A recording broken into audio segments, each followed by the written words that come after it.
Hello everyone, and welcome to our fourth video in the Reading and Writing Standards video series.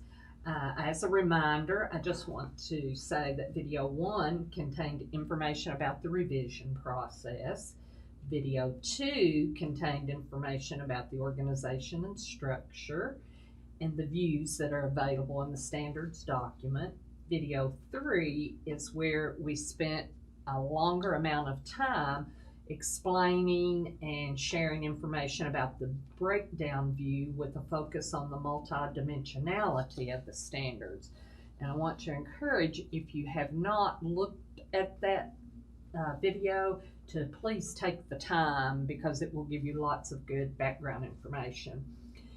We also looked at some resources that will help you develop assignments that are aligned to the rigor of the revised standards.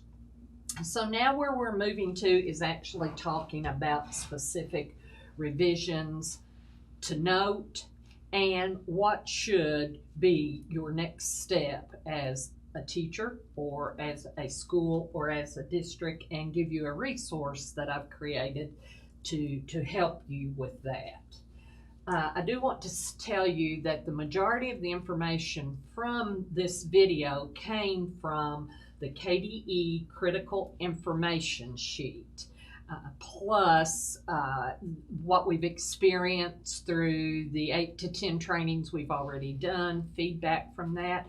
So I feel like this is a good place to start, and when you're thinking about, well, what actually has changed in the standards.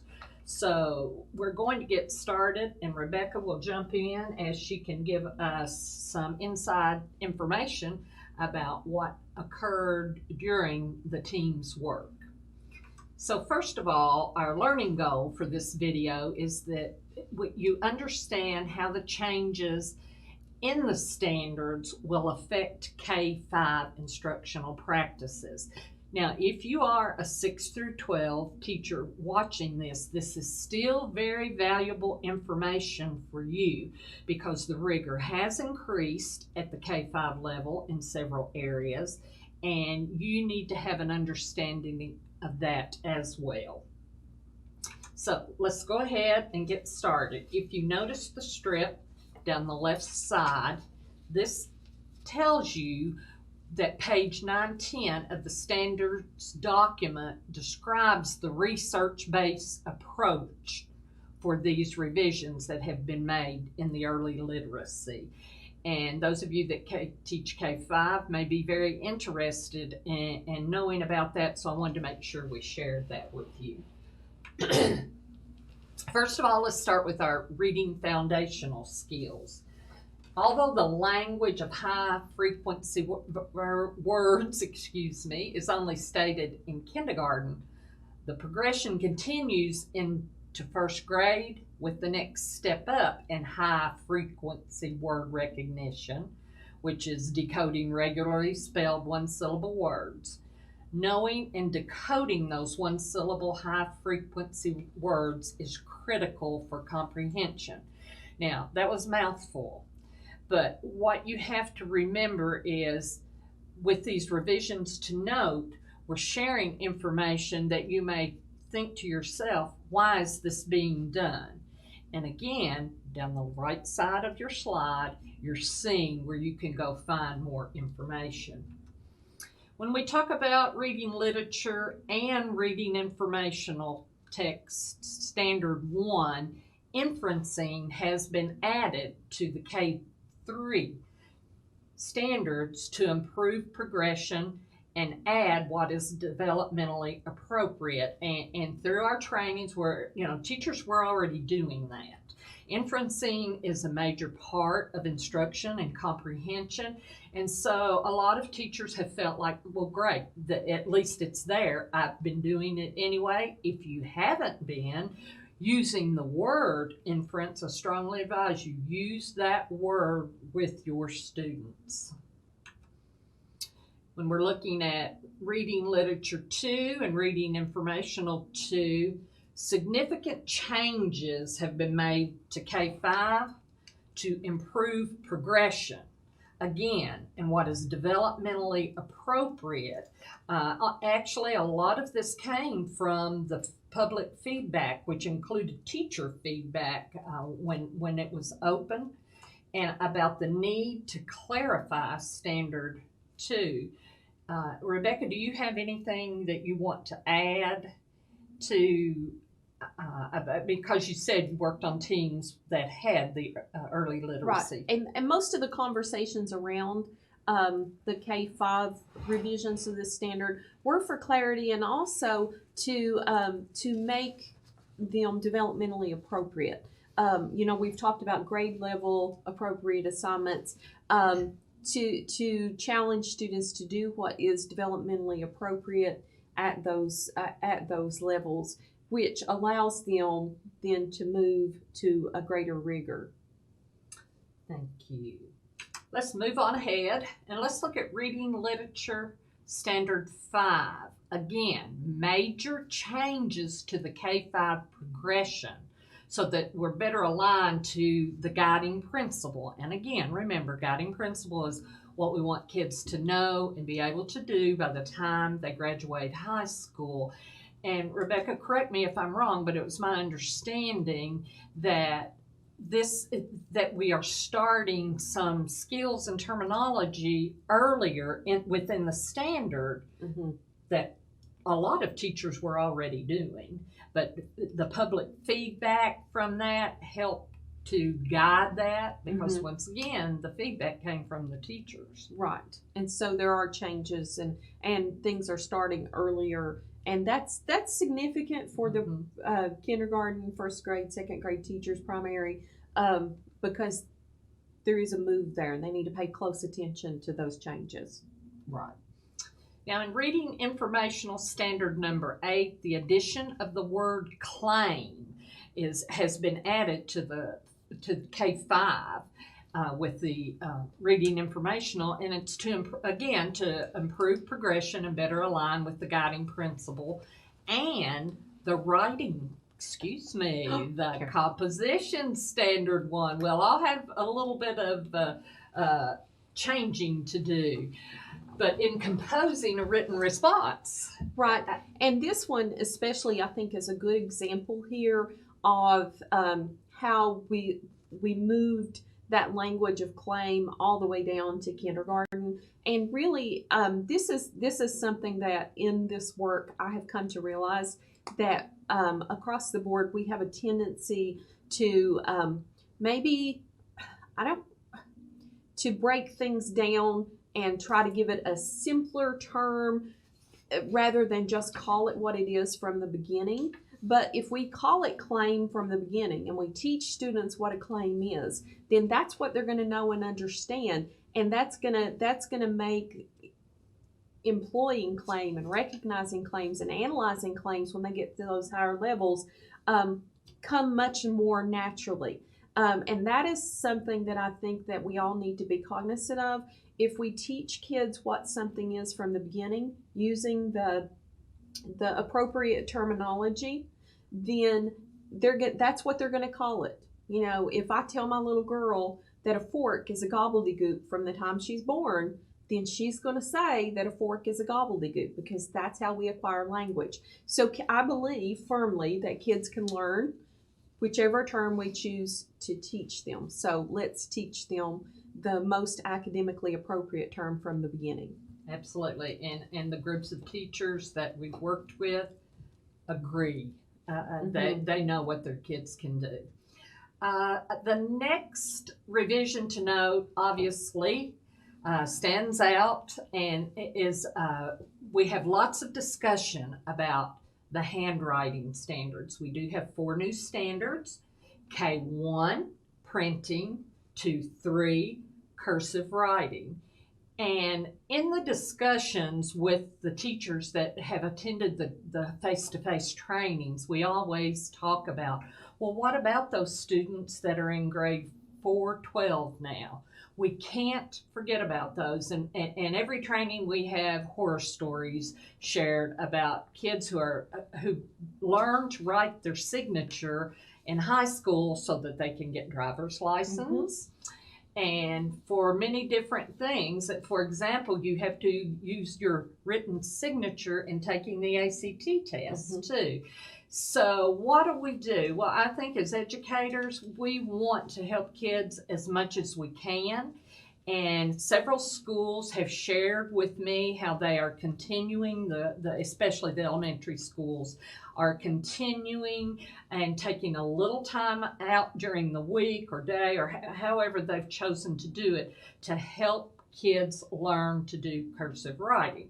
Now, one thing that I told Rebecca, that every time I've done the training with 9 through 12 teachers, I've said, if nothing else, put the cursive alphabet up on your walls. But I'd like for Rebecca to share something she shared with me that she is doing with her students at high school right now. And I would preface what I'm going to say with, I, like many high school teachers, did not really realize the gap that had been created with those standards going away in the Common Core. I really did not understand that until we were doing our work this summer. And I realized that there's that gap group of students who really haven't been taught to write cursive.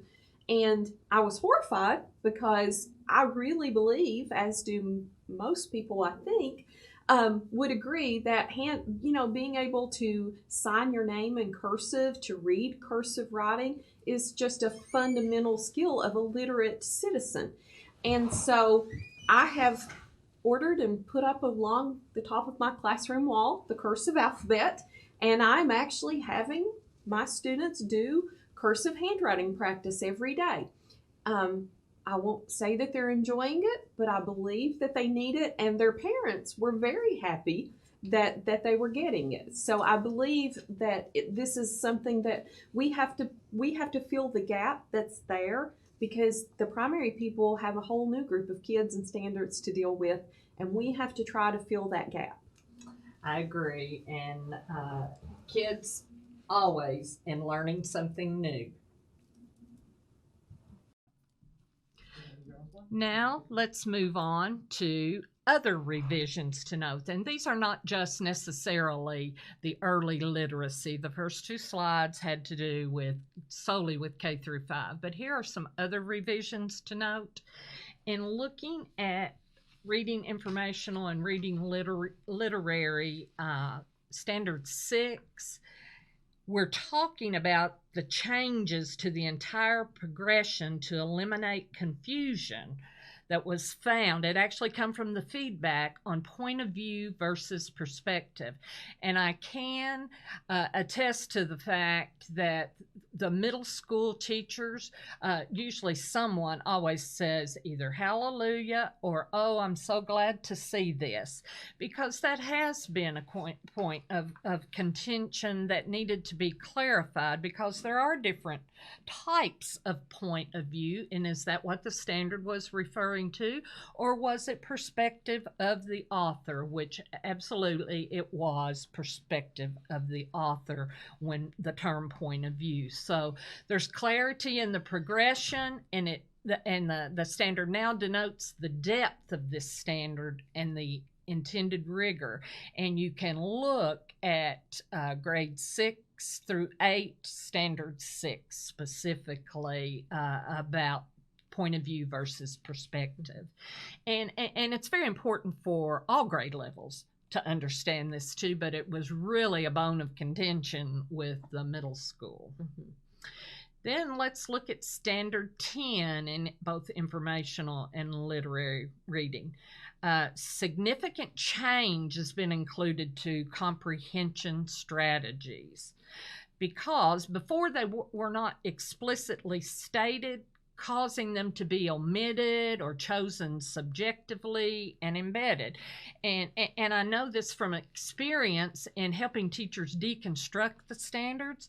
We would have discussions for 30 to 40 minutes over a word when we're talking about comprehension strategies. So it's really a good thing that this has been clarified for us, because students have to be able to practice these strategies and apply them on their own in order to read independently and proficiently, which is how they will be assessed. And they can't do that if we aren't intentional in our instruction. You have to intentionally teach them, this is a strategy that will help you with comprehension. This is something you can practice and do. Absolutely. And again, we're going to refer back to the writing standards that are no longer called writing standards. They are now called composition standards, and the intent of it to broaden the sense of what can be composed and how. I had made a statement of how I kept it in my head as we are composing written responses, and that written response will look very different. Kids always want to know how many pages and things like that. But now we've broadened that where we're not bogged down in that. Students also need opportunities to compose beyond pencil and paper and basic word processing. And I know sometimes that's a difficult aspect for some schools and teachers to achieve. Is there anything that you would like to add to that? I think that the intent of the team. The intent is to give teachers and students opportunity and flexibility to let composition take multiple shapes and forms, both print and non-print. Because if you think about it, if you're having students do a speech, while you might write a script for a speech, it isn't technically a speech if it isn't delivered orally for an audience. So by saying composition, that could be simply a speech a child would deliver in front of the class. That is still a composition. That's a text, right? We have Absolutely. all kinds of speeches that have been archived from history.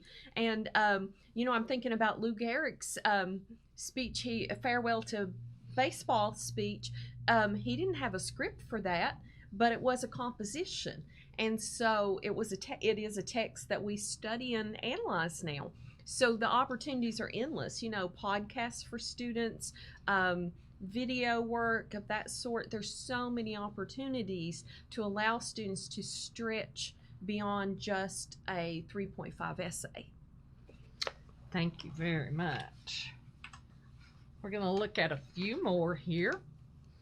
Now, based on the requirements of Senate Bill 1 that we have fewer and more in-depth standards, and also from the public feedback, and I do want to reiterate, public feedback, the majority of it came from classroom teachers.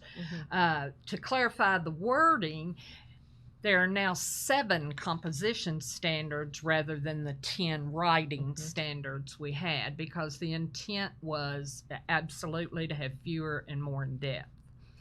Now, the new composition standards prioritize public and academic writing about text in which students must have knowledge and content to be able to do one of the 3 forms of writing or modes of writing: to argue, explain, or inform, and in the case of K-5, write about their opinion.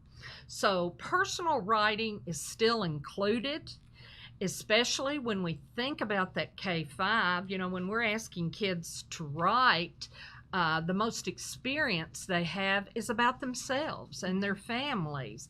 What teachers have to do is, by knowing that we are headed toward explaining, informing, and writing opinions or argument, is that there's a strong emphasis on, for example, if a child has been asked to write about the best day they had this summer, for example, and they say it was going to an amusement park.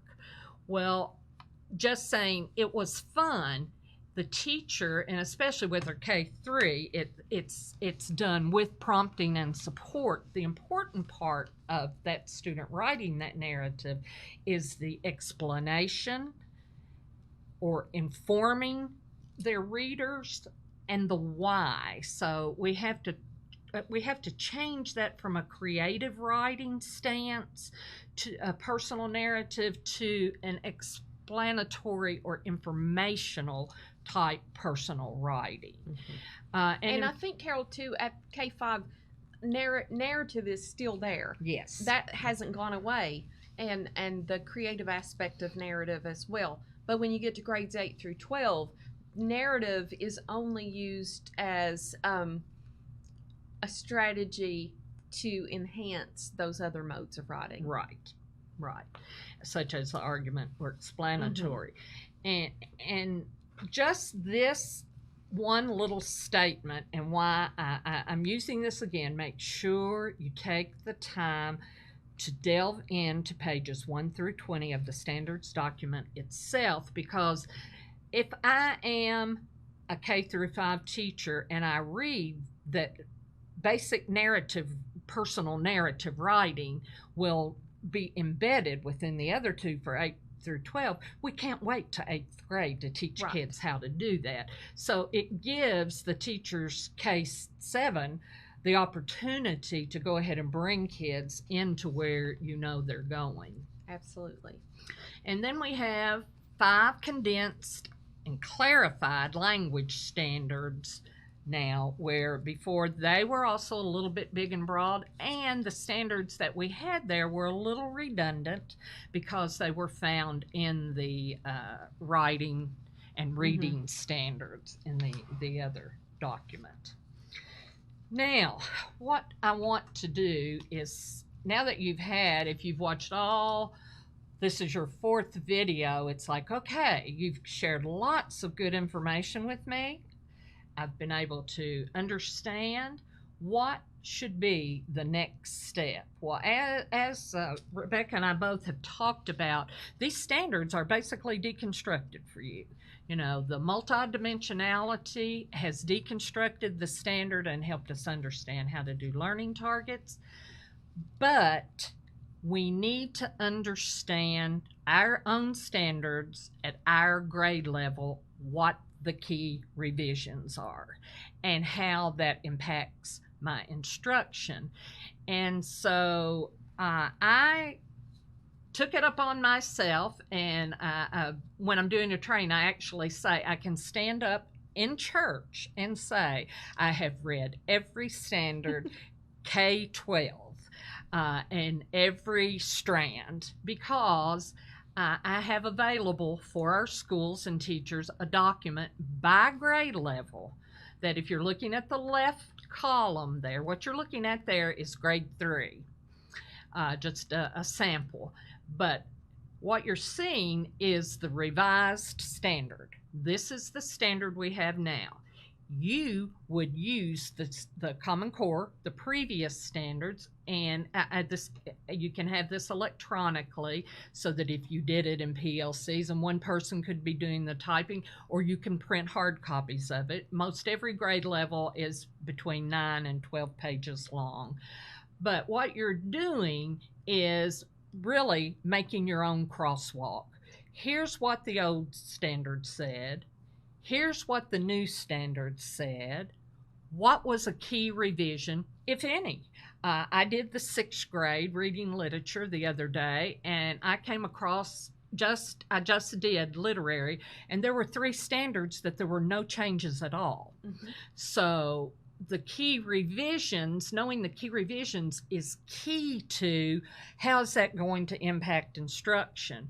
And once a grade level or a school, a district, however it's decided to be done, once the instructional impact, once the revision is identified, what impact does that have on my teaching? For example, very simple, claim has been added in the word claim in kindergarten. The instructional impact for a teacher is now I teach this to my students and help them define it and apply it. What do I need to do that? That would be the next step after the instructional impacts are identified. Where does the instructional changes, where do they take place, and do I need more strategies? And one of the things, again, I'm referring back to from one of the other videos when we talk about the interdisciplinary literacy practices are a great place to start with practices that you then design an instructional strategy to use that will help you with the key revisions in the new standards. Because whatever instructional practice you choose to teach that standard, you really do want to focus on giving students as many opportunities as possible to participate in those interdisciplinary literacy practices. If you choose instructional strategies that give them an opportunity to do those things, that is going to make them a stronger student and a more independent student. Absolutely.